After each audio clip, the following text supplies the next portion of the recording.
The smell of pine and roast ham usually makes me nostalgic, but tonight, all I get is a metallic tang of old resentment. I'm Rosalie, 32 years old, and I just stepped into the Lion's Den, my brother Antonio's annual Christmas dinner. Or rather, the Christmas dinner at his house, the one that used to be ours, the house our parents built, the one he inherited after they died, leaving me with nothing but a mountain of his debts and a scapegoat label. Antonio, 38, stands by the fireplace, holding court, his laugh booming a little too loud. He's got that charming fake smile plastered on, the one that fooled everyone but me. My grandmother, Virginia, is already fussing over him, adjusting his tie, clucking about how handsome he looks. She always did favor him, the golden boy. Even at our parents' funeral, Antonio was the grieving son, front and center, while I, the quiet one, stood in the shadows, watching him claim the spotlight and later the deed to this very house. Mara, Antonio's wife, is in the kitchen, her shoulders hunched as she pulls a tray of cookies from the oven. She barely glances my way, a nervous tension radiating off her. Their daughter, Phoebe, 16, is glued to her phone on the sofa, looking up only to give me a quick, almost imperceptible nod. My cousin Noelle, 28, is the only one who meets my gaze with a flicker of genuine warmth, a silent acknowledgement of the unspoken history hanging heavy in the air. "Rosalie, you made it," Antonio calls out, his voice dripping with mock surprise. "Thought you might be too busy with whatever it is you do these days." It's a subtle dig, a reminder of the years I spent scraping by while he lived comfortably off what he claimed was his legacy. They have no idea, not a single clue, about the properties I've flipped, the empire I've quietly built from scratch. Every brick, every renovated floorboard, is a silent triumph over their dismissive whispers. As the last gaudy present is passed around, Antonio raises his glass, a smirk playing on his lips. "A toast," he announces, his eyes locking onto mine. "To legacy, and to family, of course. Some of us understand what that truly means." He takes a long sip, a knowing glint in his eye, hinting that the real show is yet to begin. The clinking of silverware and forced laughter fills the dining room, but my mind is miles away, back in a sterile lawyer's office. It wasn't just the house Antonio took. It was everything. I still remember the day the lawyer, Sam Robinson, read the will. Our parents had been gone less than 2 months, a double blow that still felt like a phantom ache. Antonio, then 30, sat opposite me, looking solemn, while I, 24, just felt numb. The will stated that the family home and the bulk of the remaining estate went to Antonio. My share? A small trust fund that had been depleted years earlier, thanks to a series of disastrous investments Antonio had made with Dad's savings, all of which he'd somehow managed to pin on me. He'd spun a story to our parents about my supposed financial recklessness, painting me as a drain, a liability. They'd believed him, or at least enough of it to cut me out. Back in the present, Mara, 36, tries to make nervous small talk across the table. "So, Rosalie, how's business? Still doing that? Buying and selling thing?" Her eyes dart to Antonio, then back to me, as if gauging his reaction. Phoebe, 16, looks up from her phone, her intelligent eyes curious. "Aunt Rosalie, what exactly do you do? Like, for work? Dad just said you were getting by?" Her tone is innocent, but the question hangs in the air, a subtle challenge to Antonio's dismissive narrative. Before I can answer, Virginia, my grandmother, chimes in, her voice sharp. "It's just so surprising, Rosalie, how well you're doing these days. After everything, people talk, about sudden wealth." She gives me a pointed look, clearly implying I'd come into money through less than savory means. She has no idea I've been building my own empire, brick by painful brick. Later, I head to the kitchen to grab another glass of water, needing a moment away from the suffocating family drama. Antonio follows me in, his charming facade dropping the moment the door swings shut. "Still here, Rosie?" he sneers, leaning against the counter, blocking my path. Thought you'd have learned your lesson by now. Don't get too comfortable. Remember where you came from, and who really calls the shots around here. His voice is low, menacing. Just as he finishes, the kitchen door creaks open slightly. I catch a glimpse of Phoebe's wide, startled eyes before she quickly pulls the door shut again. She heard him. My phone vibrates in my pocket, a familiar buzz. It's Lillian, my best friend and business partner, 34, always on top of things. I slip away to the downstairs bathroom, locking the door before checking the text. Lillian, 3:17 p.m., just got intel on Antonio. Heard from a mutual contact, Giselle Johnson, the neighbor who used to work for his last failed venture. He's deep in it, liquidating assets, selling off family heirlooms. Apparently, he even tried to pawn that antique watch Dad left him. Said he needed cash fast. Bad debts. Real bad. A grim satisfaction settles over me. It's exactly what I expected. Antonio, 38, always lived beyond his means. Always expected someone else to bail him out. He'd drained Dad's savings account, then squandered the inheritance. Now, he was eating into his own tail. I remember my mother, gentle and wise, her voice soft but firm. Rosalie, she'd said one afternoon, years ago, as we sat on the porch swing. True wealth isn't inherited, it's earned. It's in the work you put in, the value you create. That's something no one can ever take from you. Her words had been a quiet balm back then, a stark contrast to the constant pressure Antonio put on our parents for handouts. She knew him better than anyone, even if she couldn't stop his reckless ways. I pull up a secure app on my phone, checking the latest figures on my property holdings. The numbers are reassuring, a testament to years of relentless work, of late nights and early mornings, of calculated risks and smart investments. My portfolio is diverse, robust. And then there's the specific plan, the one I've been meticulously crafting for months, ever since I heard whispers of Antonio's financial woes. If things played out the way I anticipated tonight, this house, his house, would be the final piece of my puzzle.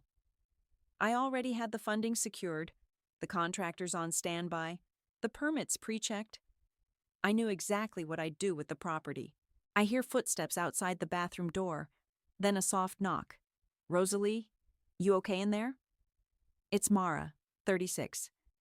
Just a minute, I call back, quickly dismissing the app. I unlock the door and step out, finding Mara standing there, her eyes wide, a flicker of something unreadable in them. She's holding a small, ornate silver locket, one of my mother's. Oh, I was just looking for a quiet spot, I say, trying to sound casual. Mara's gaze isn't on me, though. It's fixed on the study door, which is slightly ajar. I must have left it open when I went in there earlier to grab a book, and more importantly, to quickly photograph a document I'd found in a dusty box. An old property deed with some unusual fine print. Mara's eyes are wide with a mixture of fear and dawning suspicion. She definitely saw me. Dinner is a minefield. The air is thick with unspoken hostility, a palpable tension that makes the festive decorations feel like a cruel joke. Virginia, 70s, keeps sighing dramatically, her eyes sweeping over the table as if searching for something she's lost. Family used to mean something, she mutters, loud enough for everyone to hear, her gaze pointedly landing on me. She's clearly still stewing over my sudden wealth, and Mara's nervous glance at the study. Mara, 36, is drinking more wine than usual, her hand trembling slightly as she refills her glass. She avoids my eyes, and Antonio's too. Phoebe, 16, usually so bright and talkative, is subdued, picking at her food. She keeps glancing at her dad, then at me, a worried frown etched on her face. She definitely heard Antonio's warning in the kitchen. Noelle, 28, tries to inject some normalcy into the conversation, asking about everyone's holiday plans.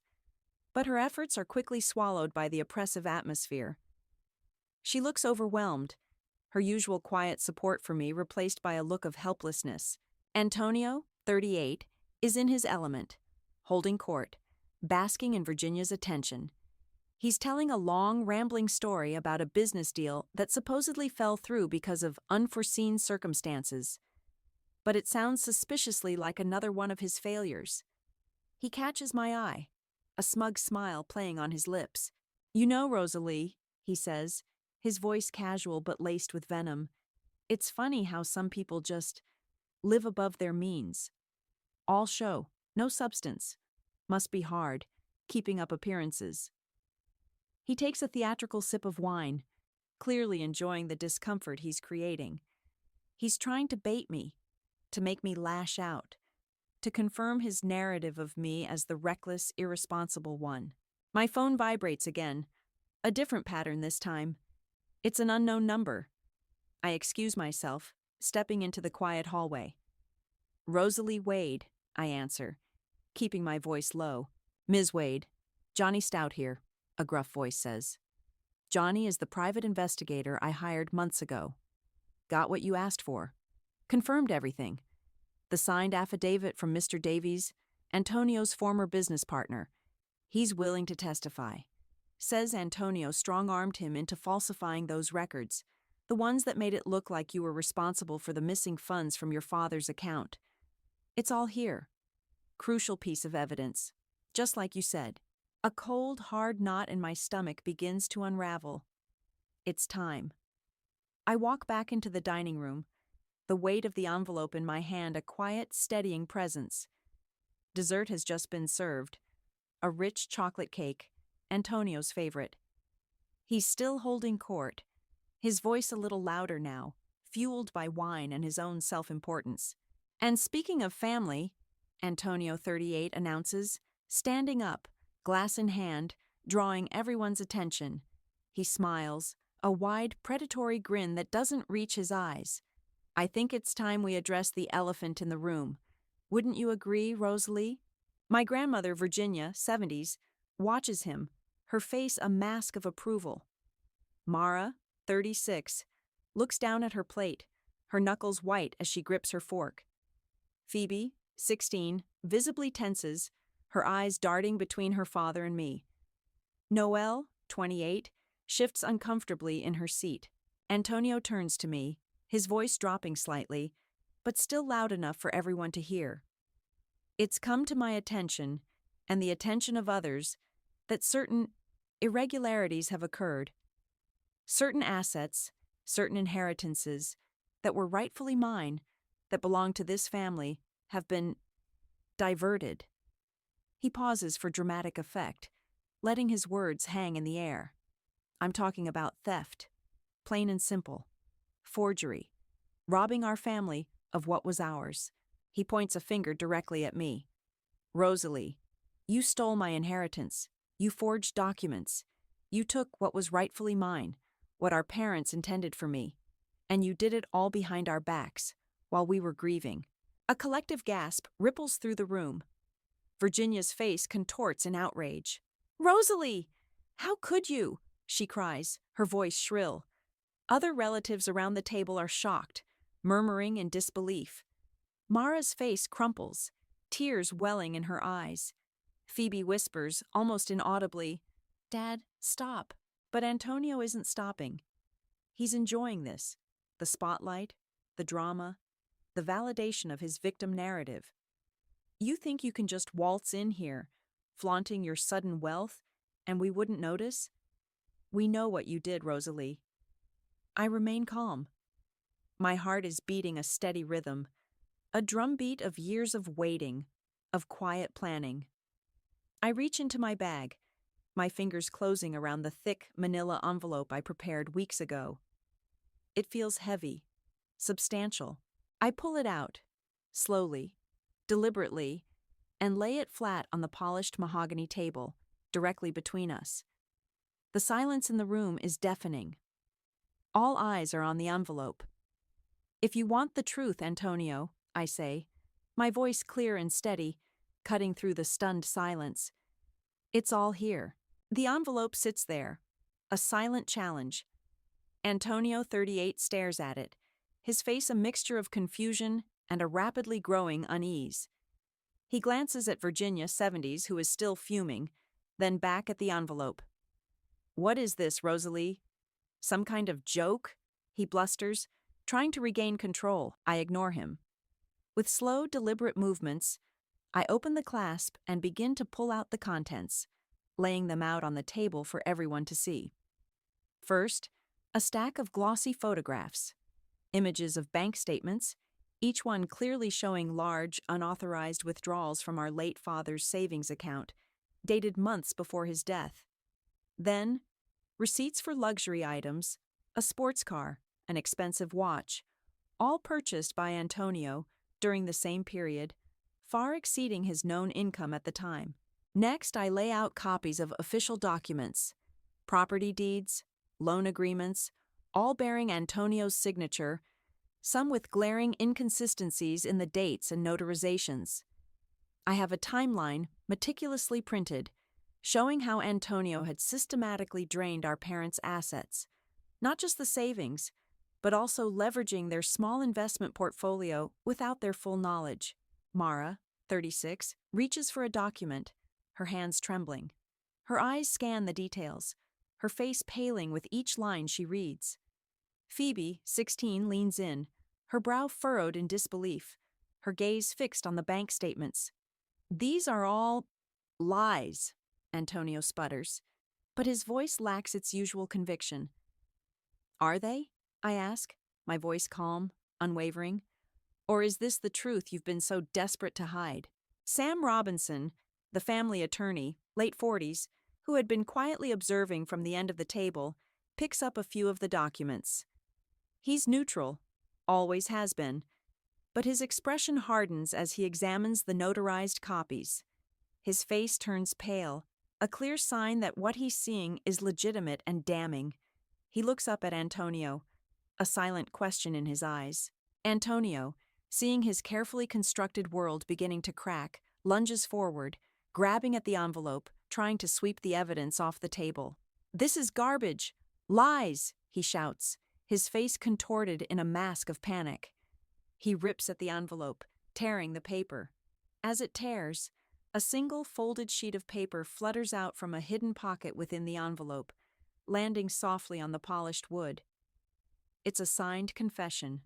"Check the will's fine print, Antonio," I say quietly, my voice barely above a whisper, but it cuts through the sudden silence like a knife. "You might have missed something important." Sam Robinson, the attorney, late 40s, picks up the fallen paper.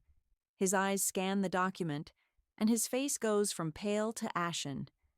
He looks at Antonio, 38, then at me. "Antonio," he says, his voice grave, "this is an affidavit from Mr. Davies, your former business partner. He states, under oath, that you coerced him into falsifying records related to your father's investment accounts, specifically to obscure your unauthorized withdrawals. He also confirms you fabricated the evidence that implicated Rosalie in the depletion of those funds." Antonio's eyes dart around the room, desperate, cornered. "He's lying! It's all a setup! Rosalie put him up to this!" he screams, pointing a trembling finger at me, but Sam isn't finished. He clears his throat, holding up the torn will from the table. "And regarding the will's fine print, Rosalie is correct. There is a clause.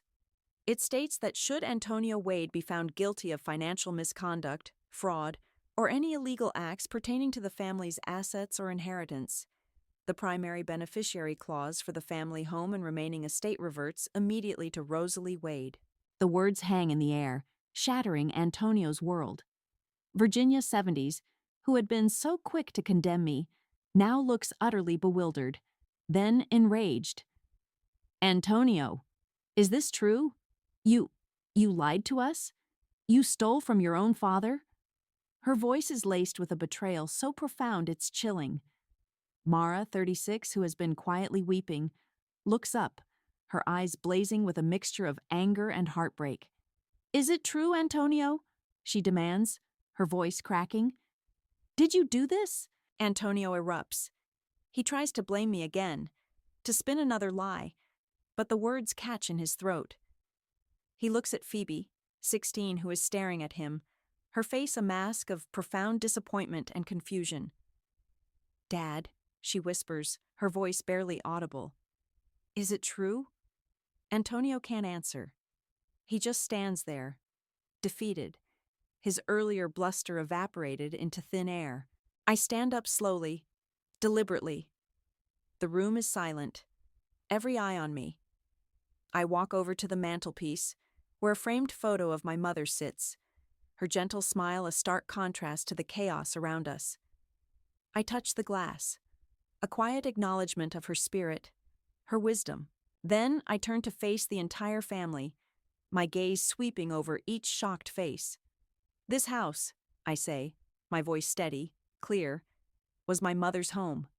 She loved this land. She believed in building, not just for oneself, but for the community. So, I'm not keeping it." A collective gasp. Antonio looks up, a flicker of hope in his eyes, quickly extinguished. "I am donating this entire property," I continue, my voice gaining strength. "The house, the land, everything, to a local charity. They're going to tear down the house and build a community center, a place for children, a place for learning, a place for growth.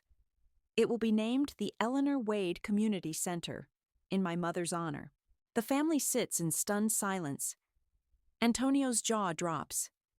I turn, my heels echoing through the suddenly silent hall as I walk out, leaving them to pick through the wreckage of his lies. Weeks later, the familiar scent of pine and roast ham is long gone, replaced by the sharp, clean smell of sawdust and fresh concrete. I stand on what used to be Antonio's front lawn, now a muddy construction site. The house, our house, is a gutted shell, stripped down to its bones. Contractors in hard hats move around, their voices echoing in the hollow space where memories once lived. It's a strange sight, seeing the walls that once held so much tension and resentment now open to the sky. Mara, 36, followed through. Her lawyer served Antonio, 38, with divorce papers a few days after Christmas. I heard she cited financial fraud and emotional abuse. Good for her. She deserves better. A few days ago, my phone buzzed with an email. It was from Phoebe, 16. The subject line was just her name. The body read, "Aunt Rosalie, thank you for telling the truth. It was a lot, but thank you." It was short, but it meant more than any grand apology. She was seeing things clearly now. And then there was Virginia, 70s. She called me last week. Her voice was thin, reedy, utterly devoid of its usual sharpness. She didn't apologize. Not directly. "Rosalie," she'd said, I was wrong about him, about everything. I suppose you did what you had to do." It was the closest thing to an olive branch I'd ever get from her. A reluctant acknowledgement of a truth she'd spent decades denying. It was enough. Tonight Lillian, 34, my steadfast friend, joins me on the now empty lawn. We sit on a couple of folding chairs, watching the sunset paint the skeletal house in hues of orange and purple. She hands me a cold beer. "To the Eleanor Wade Community Center," she says, clinking her bottle against mine. "And to you, Rosie, you did it." I take a long sip, the cold liquid a pleasant contrast to the warmth of the evening. "Yeah," I say, looking at the construction. "I did. The victory is sweet, no doubt." Antonio's public downfall, his carefully constructed facade shattered, was everything I'd planned for. But as I sit here, watching the last light fade, I don't feel triumphant. Not truly. Just free. The weight of years of resentment, of being overlooked and scapegoated, is finally gone. But freedom, I'm learning, can be a quiet, almost lonely thing